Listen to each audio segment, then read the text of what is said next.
Si vous étiez vivant en 1914 et que vous deviez parier sur l'endroit où le fascisme génocidaire apparaîtrait, vous n'auriez presque certainement pas misé sur l'Allemagne. En réalité, l'Allemagne était assez libérale à bien des égards, avec le suffrage universel masculin. Tous les hommes de plus de 25 ans avaient le droit de vote. Le plus grand parti au Parlement allemand était le Parti social-démocrate de gauche. Il avait également l'un des plus grands mouvements syndicaux d'Europe. L'Allemagne n'aurait pas non plus semblé être le pays le plus antisémite. La Russie était sans doute le pays le plus dangereux pour les Juifs, avec des pogroms antisémites fréquents. Malgré tout cela, c'est pourtant en Allemagne que l'on verrait la montée de Hitler et des nazis. C'est depuis Berlin que le pire génocide de l'histoire a été orchestré. Cela soulève alors la question, comment cela a-t-il pu arriver ? Comment l'Allemagne est-elle passée d'un État modéré et en voie de libéralisation au berceau du nazisme ? Comment Adolf Hitler est-il passé du statut de parfait inconnu à celui de détenteur du pouvoir absolu ? Bien sûr, il y a pratiquement une infinité de sujets dont nous pourrions parler, mais dans cette vidéo, j'ai essayé de résumer cela en 6 idées principales. 6 grands facteurs qui ont tous joué un rôle clé dans l'ascension des nazis au pouvoir et dans la descente de l'Allemagne sur cette voie sombre. Cependant, avant cela, faisons un bref aperçu de ce qui s'est passé, l'histoire étonnante de l'ascension de Hitler. En 1914, l'Europe était à son apogée. Le siècle précédent avait été paisible, permettant une prospérité et des avancées technologiques inédites dans l'histoire humaine. Puis, sans raison apparente, l'Europe a décidé de se déchirer. Elle a décidé de détruire ce qu'elle avait mis si longtemps à construire. Ce fut la Première Guerre mondiale, la plus grande guerre de l'histoire de l'humanité. Jusqu'à ce moment-là, l'Allemagne, le pays le plus puissant du continent, s'est retrouvée à combattre les forces combinées des empires britanniques, français et russes. Après 4 ans de carnage, l'armée allemande a été submergée et forcée de demander un armistice. La défaite de la guerre a causé une grande instabilité politique en Allemagne, forçant l'abolition de la monarchie et l'instauration de la République. Pire encore, l'Allemagne a été profondément humiliée par le traité de paix qu'elle a été forcée de signer, le traité de Versailles. Il imposait de nombreuses exigences humiliantes que l'Allemagne devait accepter. Elle a perdu 15% de son territoire et payé d'énormes réparations à ses anciens ennemis, ce qu'elle pouvait à peine se permettre. Elle a dû abandonner son empire colonial et dissoudre son armée glorieuse. À toute fin utile, l'Allemagne avait été reléguée au rang d'État de seconde classe. Comme vous l'imaginez, cela a suscité un grand ressentiment dans la population. Une grande partie de cette colère était dirigée contre le nouveau gouvernement et il y eut de nombreuses tentatives pour le renverser. Tout d'abord, les communistes allemands ont tenté de profiter des manifestations à Berlin pour déclencher une révolution. Cette tentative de prise de pouvoir a échoué, mais il y en aurait de nombreuses autres au cours des années suivantes. En 1920, les conservateurs ont tenté de prendre le pouvoir et de rétablir la monarchie, mais cela a également échoué. L'instabilité politique n'était pas le seul problème à l'époque. L'Allemagne affrontait aussi un chaos économique. Le gouvernement était en faillite et incapable de payer les réparations prévues. Il a eu recours à l'impression de billets pour payer ses dettes, ce qui a conduit à l'hyperinflation. À cette époque, presque personne en Allemagne ne connaissait le nom d'Adolf Hitler, qui était alors un inconnu.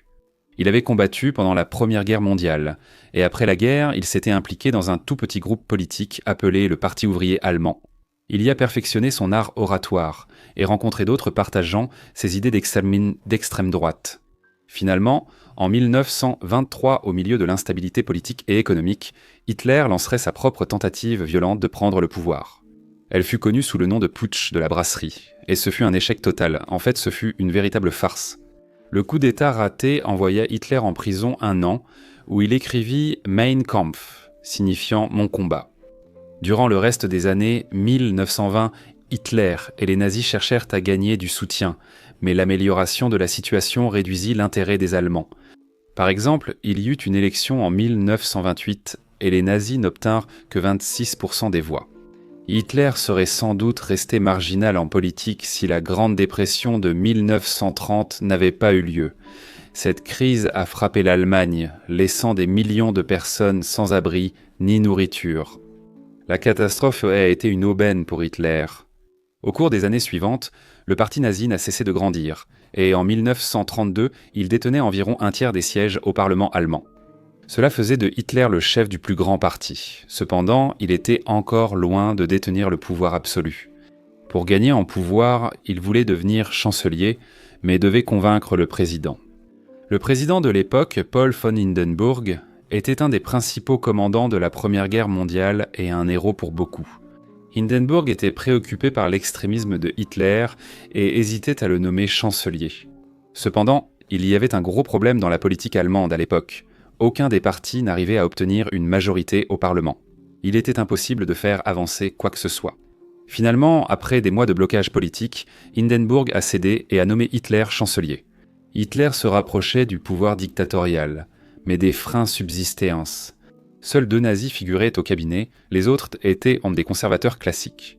De plus, Hindenburg était toujours président et pouvait donc, en théorie, révoquer Hitler quand il le souhaitait. C'est un véritable coup de chance qui a donné à Hitler le pouvoir absolu.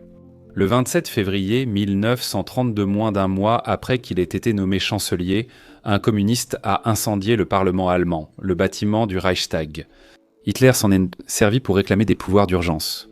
Il a affirmé que les communistes étaient une menace existentielle et qu'il lui fallait les pleins pouvoirs pour protéger l'Allemagne. Hindenburg, désormais très âgé et chancelant, a accepté de céder son pouvoir à Hitler. Finalement, le 23 mars, un mois après l'incendie, le Parlement allemand a adopté la loi des pleins pouvoirs, qui a accordé à Hitler le pouvoir absolu. Hitler demeura dictateur de l'Allemagne pendant les 12 années suivantes. Voici ce qui s'est produit, la montée d'Adolf Hitler et de l'Allemagne nazie. Dans cette vidéo, je vais aborder 6 idées clés qui, selon moi, ont été cruciales dans la transformation de l'Allemagne en État totalitaire. La première, c'était de c'est à quel point l'État allemand était faible après la Première Guerre mondiale. Vers la fin de la guerre, l'Allemagne s'est pratiquement effondrée. Il y avait de nombreuses manifestations, grèves et soulèvements. C'était essentiellement le chaos. La plupart des gens, publics et élites, souhaitaient l'abdication de l'empereur, ce qu'il fit en novembre 1918. L'Allemagne est alors devenue une république, ce qu'on appelle la République de Weimar. La principale chose à savoir sur la République de Weimar est qu'elle était très faible et avait plusieurs défauts fatals. Elle était vouée à l'échec dès le début. Quels étaient donc ces défauts fatals ? Le premier, c'est que personne n'y était vraiment loyal, personne n'était engagé dans sa réussite. Certaines personnes, en particulier les conservateurs et l'armée, voulaient rétablir la monarchie. D'autres voulaient une révolution communiste totale, comme celle qui avait eu lieu en Russie. La République de Weimar était impopulaire car associée à la défaite de la Première Guerre mondiale. Jusqu'à la fin du conflit, les Allemands pensaient pourtant gagner. Les journaux leur disaient inconstamment qu'ils étaient sur le point de remporter la victoire, et ce jusqu'en 1918. Soudain, on leur a annoncé leur défaite, le départ de l'empereur et l'arrivée d'un nouveau gouvernement. Beaucoup de gens doutaient que l'Allemagne ait réellement été vaincue sur le champ de bataille. Ils pensèrent avoir été trahis à la dernière minute par des politiciens déloyaux ou des juifs. Comme vous pouvez l'imaginer, la mauvaise nouvelle soudaine et la naissance de la République de Weimar arrivant en même temps sont restées liées dans l'esprit des gens. La nouvelle forme de gouvernement serait toujours liée à la honte, la défaite et l'humiliation. Un autre facteur était que les Allemands considérèrent cette nouvelle forme de gouvernement comme leur ayant été imposée. En réalité, c'était une exigence du président américain Woodrow Wilson qu'il se débarrasse de l'empereur. Les Allemands avaient le sentiment de ne pas avoir choisi d'abolir la monarchie, mais d'y avoir été contraints. Même pour les non-monarchistes, l'abdication de l'empereur est devenue le symbole de l'Allemagne forcée de céder aux exigences étrangères. En plus de ces problèmes, la République de Weimar est née dans une situation économique impossible. Pendant la guerre, l'Allemagne avait emprunté beaucoup d'argent pour financer l'effort de guerre. La Première Guerre mondiale avait été financée presque entièrement par la dette. Leur plan était de gagner la guerre, d'obtenir des réparations et de les utiliser pour rembourser leurs dettes. L'Allemagne n'ayant pas gagné la guerre, elle a dû payer des réparations au lieu d'en recevoir. Le gouvernement était dans une situation financière impossible et il a eu recours à quelque chose que tant de gouvernements ont fait au fil des années, imprimer de l'argent. Cela a eu l'effet habituel. Cela a provoqué une inflation galopante. Il est difficile pour nous aujourd'hui de comprendre à quel point les prix ont augmenté. Au début des années 1920, Une miche de pain qui coûtait environ 160 marks à la fin de 1922 coûtait 200 milliards de marks un an plus tard. Au pire de l'hyperinflation, les prix doublaient d'inique tous les 4 jours. La folie a été décrite par un écrivain allemand qui a raconté son expérience dans un café. Il a écrit « Un beau jour, je suis entré dans un café pour prendre un café. En entrant, j'ai remarqué que le prix était de 5000 marks à peu près, ce que j'avais dans la poche. Je me suis assis, j'ai lu mon journal, bu mon café et passé environ 1 heure dans le café, puis j'ai demandé l'addition. Le serveur m'a alors présenté une addition de 8000 marks. Pourquoi 8000 marks ai-je demandé. Le mark avait chuté. Entre-temps, on m'a dit que j'avais donné au serveur tout l'argent que j'avais, et il a été assez généreux pour s'en contenter. L'inflation a eu un effet terrible sur le public allemand. Toute personne avec des économies a aussitôt vu leur valeur disparaître. Comme vous pouvez l'imaginer, cela a provoqué une énorme agitation et une grande instabilité politique. Globalement, la République de Weimar n'aurait pas pu démarrer avec un héritage économique plus défavorable. La jeune République avait encore un problème. Sa constitution présentait d'importantes failles.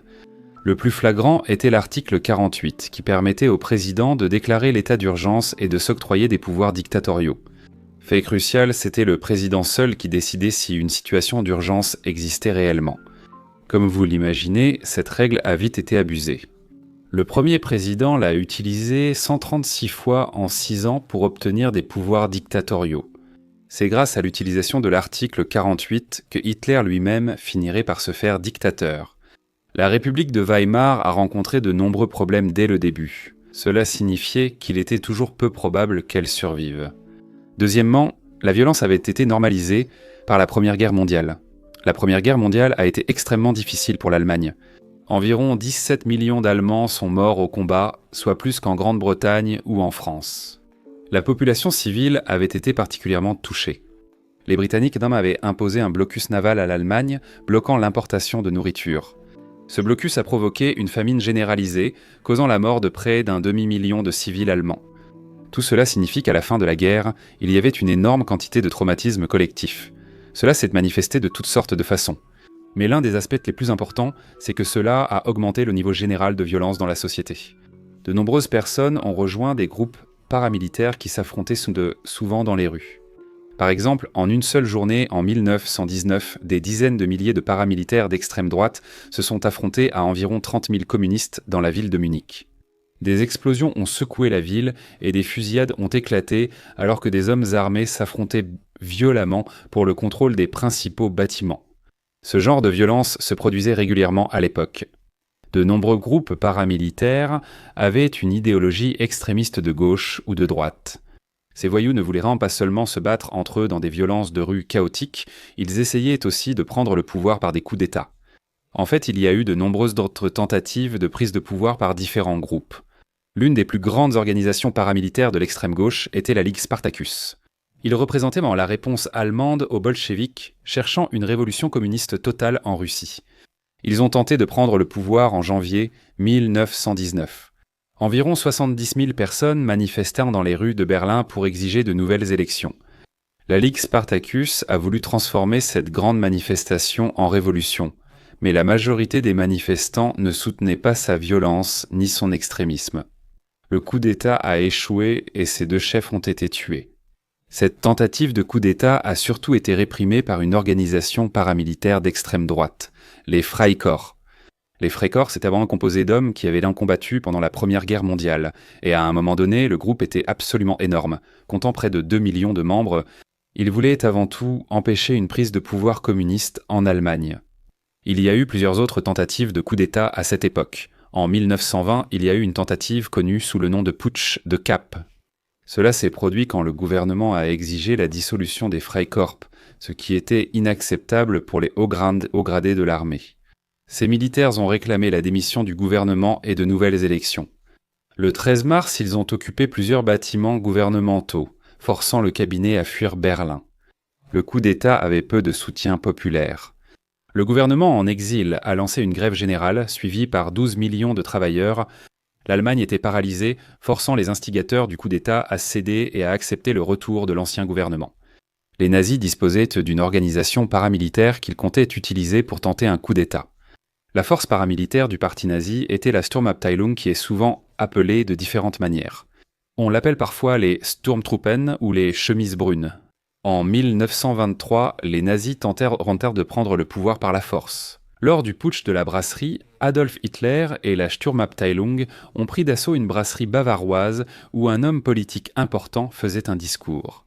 Adolf Hitler annonça un nouveau gouvernement et exigea le soutien des responsables présents. Ils ont d'abord accepté, puis retiré leur soutien. Le lendemain, Adolf Hitler et ses partisans ont défilé à Munich pour tenter de prendre les bâtiments gouvernementaux. Cependant, la police les a affrontés et ce qui s'ensuivit fut un affrontement bref mais violent au cours duquel 20 personnes sont mortes. Finalement, les nazis ont été vaincus et n'ont pas réussi à prendre le pouvoir. Ce ne sont que quelques tentatives de coup d'État de cette époque. Comme vous le voyez, la violence politique était devenue normale, créant une instabilité extrême. Numéro 3, la Grande Dépression. Il serait impossible de parler de la montée de Adolf Hitler sans mentionner la Grande Dépression. À la fin des années 1920, le parti nazi était établi mais restait très petit, loin d'être une force majeure en politique allemande. Par exemple, il y a eu une élection en 1928 et les nazis n'ont obtenu que 26% des voix. Il est essentiel de garder à l'esprit tout ce que j'ai évoqué jusque-là. Malgré la défaite, l'hyperinflation et l'impopularité du gouvernement, Hitler restait une figure marginale en Allemagne. Je pense qu'il serait sans doute resté ainsi sans la Grande Dépression. De nombreux pays à travers le monde ont été touchés par la Grande Dépression. Mais l'Allemagne a été particulièrement durement touchée parce qu'elle dépendait beaucoup de l'argent des banques américaines. Le gouvernement allemand avait surtout emprunté beaucoup d'argent aux États-Unis pour financer les réparations. Cela signifiait que lorsque la Grande Dépression a commencé dans les années 1930, ces banques américaines voulaient récupérer tout leur argent et l'ont retiré d'Allemagne.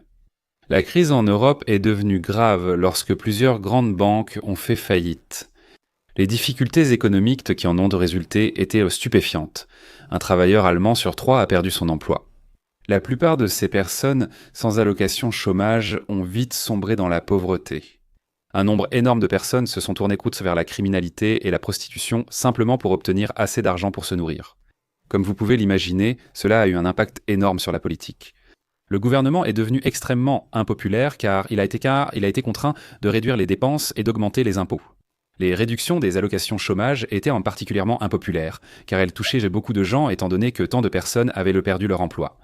Les nazis et les communistes ont su tirer parti de cette impopularité, appelant le chancelier allemand le chancelier de la femme.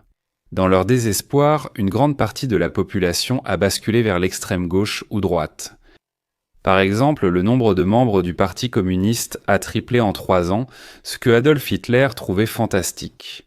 En 1930, il y eut la première élection où il obtint une part décente des voix. Le vote nazi est passé de 2,6% en 1928 à 18% en 1930.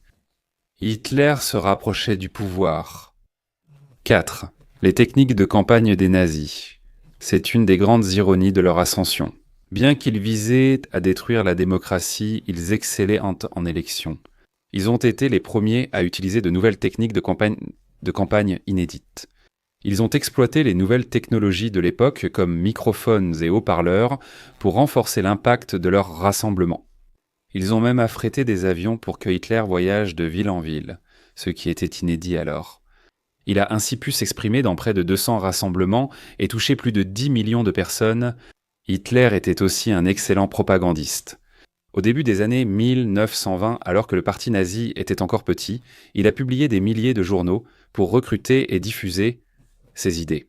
Il savait comment communiquer avec les masses, utilisant un langage simplifié pour rendre son message plus compréhensible. Dans ses propres mots, toute propagande efficace doit se limiter à seulement quelques points et les utiliser comme des slogans. Les propagandistes nazis ont également développé la technique, connue aujourd'hui sous le nom de marketing de niche.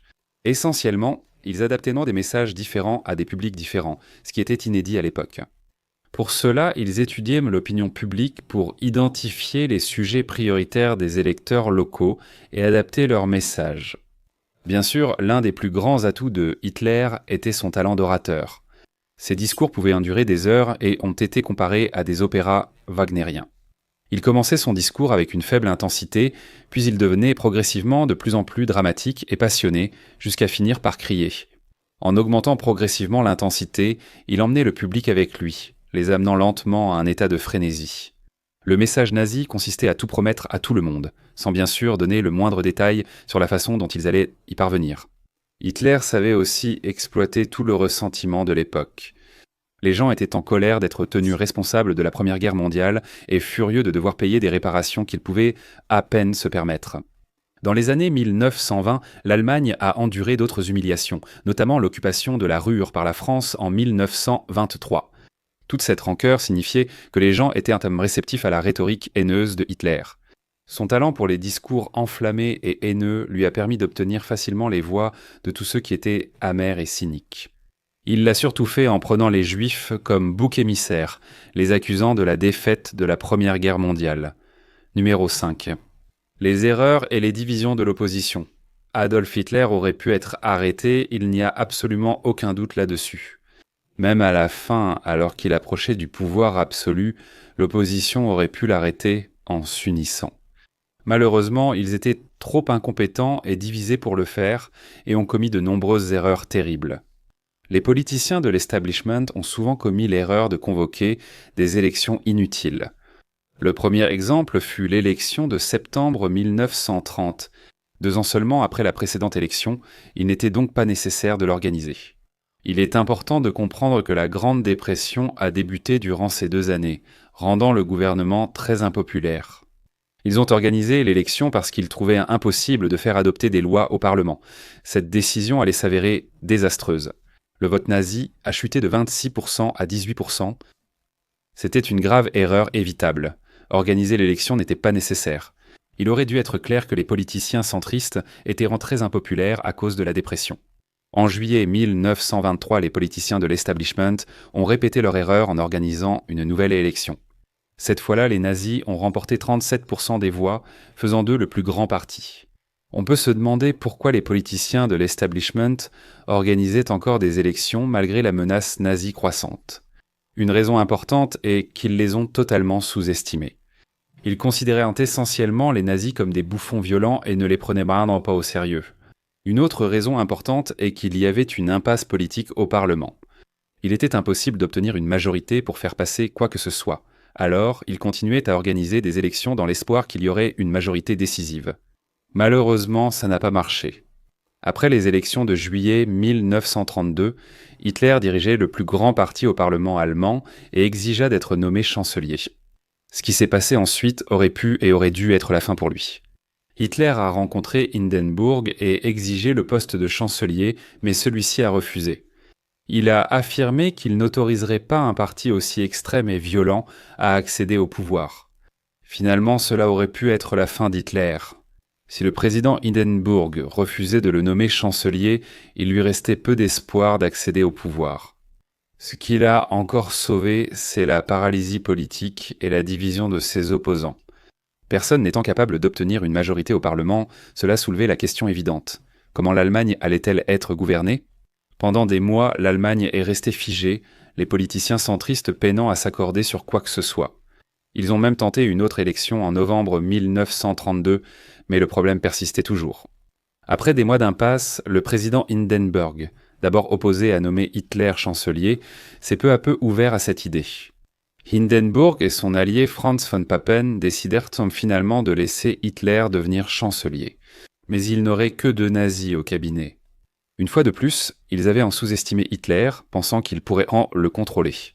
Papen devait être vice-chancelier de Hitler, pensant ainsi garder le contrôle. Il pensait que Hitler était essentiellement un voyou violent et que son inexpérience le rendrait facile à manipuler. En fait, lorsqu'on lui a demandé comment il était prêt à mettre Hitler au pouvoir, Papen a répondu « Vous vous trompez. Nous l'avons engagé ». Papen, Hindenburg et les autres politiciens du centre droit pensaient qu'ils utilisaient Hitler comme un pion dans leur jeu d'échecs. En réalité, c'étaient eux les pions. Numéro 6. La peur du communisme. Pendant toutes ces années, au début des années 1930, l'une des choses essentielles qui a aidé Hitler était la peur du communisme. Essentiellement, le peuple allemand avait vu ce qui s'était passé lors de la révolution communiste en Russie, et il était terrifié à l'idée que la même chose se produise en Allemagne. Pour aggraver ces peurs, le Parti communiste allemand obtenait de plus en plus de voix à chaque élection. Cela signifiait que, pour beaucoup dans la population, les nazis, bien qu'effrayants, étaient le moindre de deux mots. Pour comprendre cela, il faut se rappeler la gravité de la situation en Russie durant la révolution communiste. Une guerre civile brutale avait causé environ 10 millions de morts. Les politiques communistes ont causé une famine tuant près de 5 millions de personnes.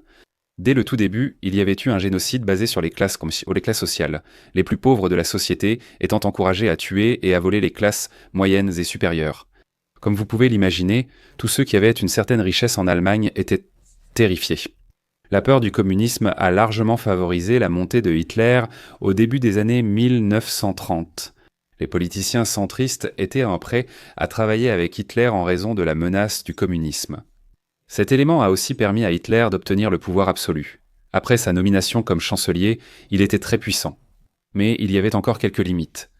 Le cabinet ne comptait que 2 autres nazis et, en théorie, le président Hindenburg pouvait le révoquer à tout moment. L'incendie du Reichstag en février 1933 a permis à Hitler de prendre le pouvoir total. Hitler a exploité l'incendie pour instaurer la peur et faire croire à un soulèvement communiste imminent. Il a convaincu le président Hindenburg de promulguer le décret de l'incendie du Reichstag, suspendant de nombreuses libertés civiles comme l'expression, la presse et la réunion. Le décret permettait également la détention des opposants politiques sans procès, donnant ainsi aux paramilitaires nazis la liberté d'arrêter leurs rivaux.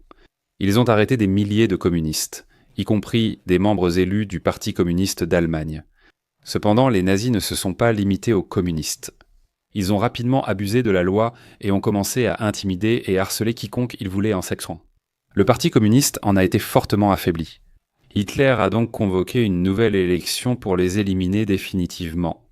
Les nazis ont remporté 44% des voix lors de cette élection, donc ce n'était toujours pas suffisant pour obtenir une majorité absolue. Pour franchir cette dernière étape et obtenir le pouvoir absolu, Hitler devait faire adopter une loi, connue sous le nom de loi des pleins pouvoirs. Il pourrait ainsi promulguer des lois sans l'accord du Parlement, devenant ainsi un dictateur. Il a usé de la peur du communisme et de l'intimidation pour contraindre les autres partis à voter pour lui. Les communistes ont été exclus du Parlement et beaucoup des autres députés craignaient pour leur vie.